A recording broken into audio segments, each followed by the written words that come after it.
રાજ્યભરમાં જે રીતે વરસાદી માહોલ હતો, ભારેથી અતિ ભારે વરસાદની આગાહી અને ત્યારબાદ વલસાડ સહિત નવસારીમાં ખૂબ જ ભારે વરસાદ પડ્યો હતો ને ત્યારબાદની પરિસ્થિતિ જોઈએ તો અત્યારે હાલ થાળે પડી છે, પરંતુ ક્યાંક જનજીવન જે છે તે અસ્તવ્યસ્ત લાગી રહ્યું છે। આપ દ્રશ્યો જોઈ શકો છો, આ વલસાડના લીલાપુર ગામના દ્રશ્યો છે કે જ્યાં આસપાસમાં તમામ જગ્યાએ માત્ર હવે કીચડ જે છે તે હટાવવાની ફરજ પડી છે, કારણ કે લોકોના ઘરમાં જે છે પાણી ઘૂસી ગયું હતું, પરંતુ મોડી રાત્રે વરસાદ જે છે તે બંધ પડતા અત્યારે હાલ ક્યાંક ફરી એક વખત અસ્તવ્યસ્ત થયેલા જીવનને શરૂ કરવા માટે લોકો મથામણ કરી રહ્યા છે। આપ જોઈ કીચડ જે છે તે કીચડ પોતાના ઘરોમાં જતો રહ્યો છે।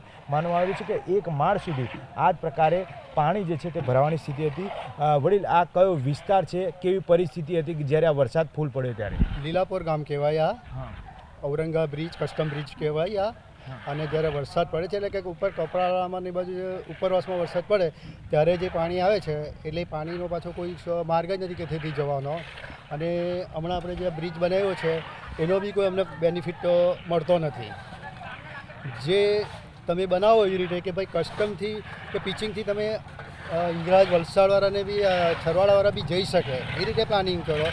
અહીંયા આપણે નદીને તમે ડ્રેઝિંગ કરો, બે બાજુ પારા બનાવો તો આ પ્રોબ્લેમ કાયમ માટેનો સોલ્વ થાય। આજે અમારા ઘરમાં 5 ફૂટ પાણી, હવે અમારે ક્યાં જવું? ઠીક છે, હવે તમે સામે જો બતાવો તમે ભાઈ અમને આ સામેના પતરાની ઉપર પાણી, આ સામેનું જે મકાન જુઓ તમે તો ત્યાં ફર્સ્ટ ફ્લોર સુધી પાણી। એ તો ઠીક છે કે અહીંયા છે બધા પાસે સગવડ થોડી થોડી કે ઉપર રહી શકે, નીચેથી જો તૂટ્યું તો શું હાલત થાય?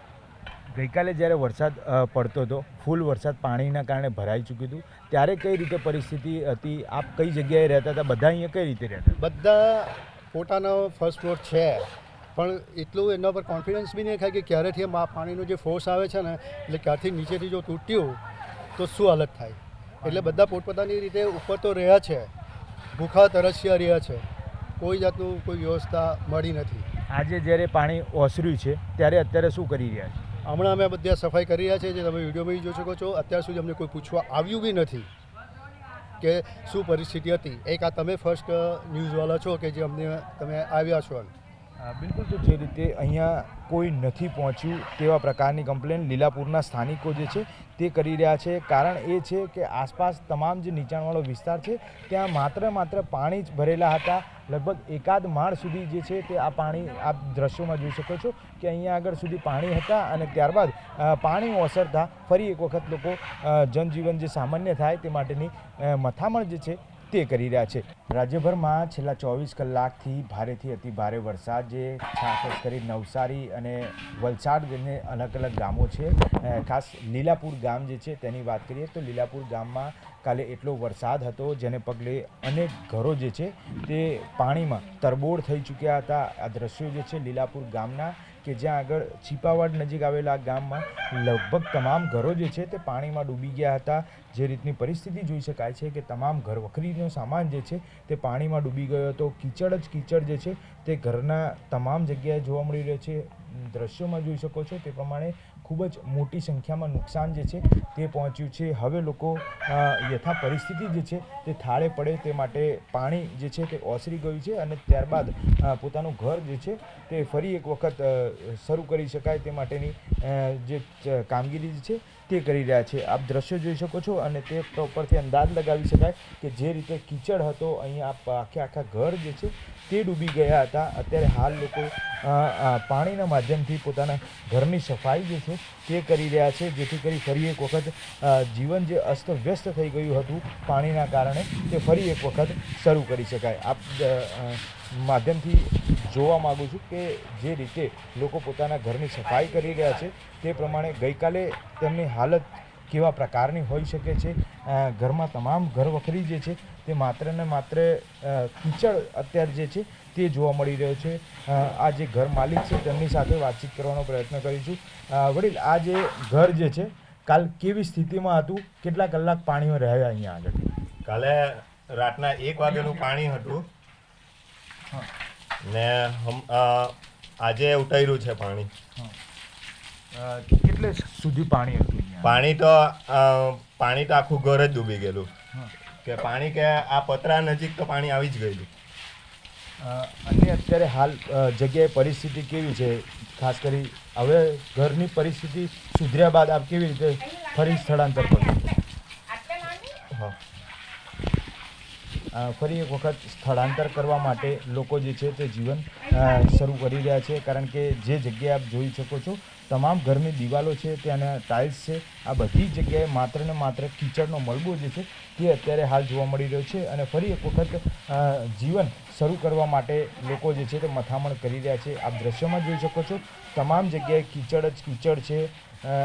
બહાર નીકળીએ ત્યારે માત્ર અજવાળું જે છે તે જોવા મળી રહ્યું છે. અત્યારે હાલ પણ આ જગ્યા જે છે કે ત્યાં આગળ લાઇટ જે છે તે નથી, કારણ કે લાઇટ ગઈકાલે છે તે કાપી નાખવામાં આવી હતી, જેના કારણે લોકો ક્યાંક શોર્ટ સર્કિટથી અથવા તો જે અકસ્માતોનો બનાવ ના બને તે માટે લાઇટ કાપી અને શરૂ કરવા માટે ફરી એક વખત લોકો જીવન જે છે તે મથી રહ્યા છે. 1968 બાદ પ્રથમ વખત પૂરની સ્થિતિ જે છે તે વલસાડમાં વરસાદને કારણે થઈ. આપ દ્રશ્યો જોઈ શકો છો અત્યારે હાલ મારી પાછળના, કે જે એક માળના ઘર જે છે ત્યાં આગળ લગભગ 8 થી 10 ફૂટ પાણી જે છે તે ભરાઈ ગયા હતા.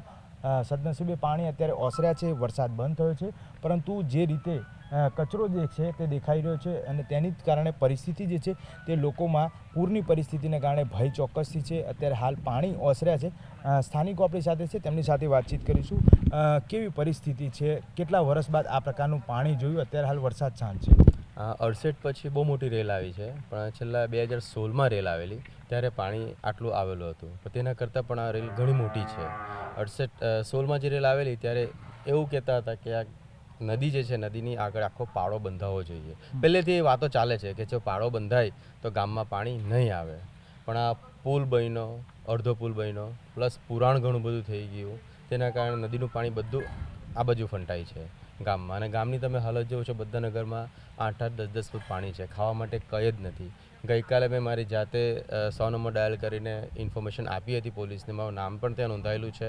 એ લોકો કીધું ફાયર બ્રિગેડને અમે મોકલીએ કંઈ બી હેલ્પ માટે. મેં કીધું 400 થી 500 માણસો ફસાયા છે ગામમાં, કોઈ બી હેલ્પ હોય તો અમને મોકલાવો, પણ કોઈ પણ માણસ જોવા આવ્યું નથી ફાયર બ્રિગેડનું. કેવી રીતે પરિસ્થિતિ વિતાવી આખા દિવસ? અત્યારે પાણી ઓસર્યું છે. પાણી ઓસર્યું છે, પણ અમારા ઘરમાં બધામાં 5-5, 6-6 ઇંચ જેટલો કાદેવ છે. કાદેવ કાઢવા માટે કોઈ અમારી વ્યવસ્થા નથી, લાઇટ નથી, એટલે અમે પાણીની યુઝ પણ નહીં કરી શકીએ, મોટર પણ નહીં ચલાવી શકીએ. વરસાદ બંધ થયો છે હમણાં, પણ આ તમે જોવો છો કે આજુબાજુના ઘરની નીચે બધે કાદેવ પડ્યા છે. હવે આ માંદગી થવાના ચાન્સીસ ઘણા વધી ગયા છે અહીંયા. બિલકુલ, આપ આજુબાજુના દ્રશ્યો જે છે તે સ્પષ્ટપણે જોઈ શકો છો. અત્યારે હાલ પણ બધી જગ્યાએ મલબો અને કીચડ જે છે તે જોવા મળી રહ્યો છે. કેટલીક મહિલાઓ જે છે તેમની સાથે પણ વાતચીત કરીશું. બેન, આ ઔરંગા નદી છે અને એની બાજુમાં મહિલા હવે ITI છે, બંધ કરી દેવું પડ્યું છે, શું કહેશો? કેવી સ્થિતિ અત્યારે છે ને? તે પાણીનું વાતાવરણ હતું તો પાણી સીધું અહીંયા આવતું હતું. અહીંયાથી આવીને છે ને તે અમારું આવ્યું આ જ ઘર છે, આ ઘરમાં બેઠું અમને ફોર્સ લાગતું હતું, એટલે પાણી સીધું આવીને ITIની દિવાલ એવું બધું તોડીને પછી આ બાજુ આવીને બધું અમારું ઘરનું બી નુકસાન કર્યું છે ને બધાના ઘરનું બી, બધાની દિવાલ એવું બધું તોડ્યું છે ને અહીંયા ઘર બી તૂટી ગયા છે કાપી બધા. અન્ય મહિલાઓ છે તેમની સાથે વાત કરીશું. બેન, શું કહેશો? જે રીતની અત્યારે હાલની પરિસ્થિતિ છે, ઘરમાં ફરી પાછી સ્થિતિ જે થઈ જાય સામાન્ય, તે માટે કેવા પ્રયત્નો કરવામાં આવી રહ્યા છે? જોવા જઈએ તો આ વખતની સ્થિતિ ખૂબ જ ગંભીર હતી, કારણ કે મારા માટે આ રેલ પ્રથમ વખત છે આટલી મોટી રેલ.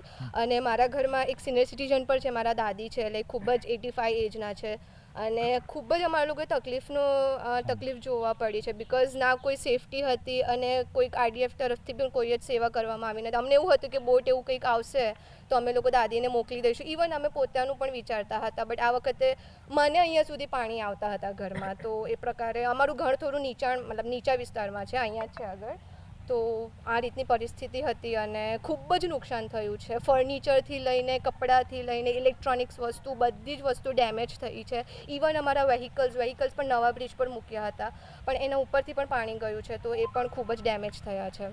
બિલકુલ, તો જે રીતે પરિસ્થિતિનો ચિતાર મેળવીએ છીએ, અત્યારે હાલ ગંભીર પરિસ્થિતિનો સામનો જે છે તે અહીંના સ્થાનિકો કરી રહ્યા છે. આજે કસ્ટમ બ્રિજ તરીકે ઓળખવામાં આવે છે, ત્યાં આગળ લોકો વાહનો મૂકી રહ્યા છે અને પોતાના સાધન સામગ્રી બચાવવાનો એક પ્રયત્ન જે છે તે કરી રહ્યા છે. સત્તાતંત્ર પાસે એટલી આશા રાખી રહ્યા છે કે જે ઔરંગા નદી જે છે ત્યાં આગળ ફરતે પુલ બનાવવામાં આવે અથવા તો ત્યાં આગળ એક રેલિંગ દબાવવામાં આવે, જેના કારણે આ ગામમાં આવતા પાણી જે છે તેને અટકાવી શકાય. કેમેરામેન હિરેન શાહ સાથે મૌલિક દામેચા, ન્યૂઝ 18 ગુજરાતી, વલસાડ.